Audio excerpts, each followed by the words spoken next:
ظهر الفساد في البر والبحر بما كسبت أيدي الناس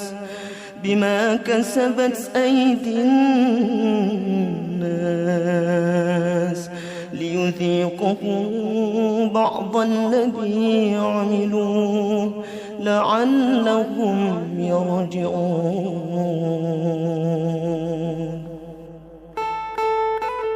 Telah tampak kerusakan di darat dan di laut disebabkan perbuatan tangan manusia. Allah menghendaki agar mereka merasakan sebagian dari akibat perbuatan mereka, agar mereka kembali ke jalan yang benar.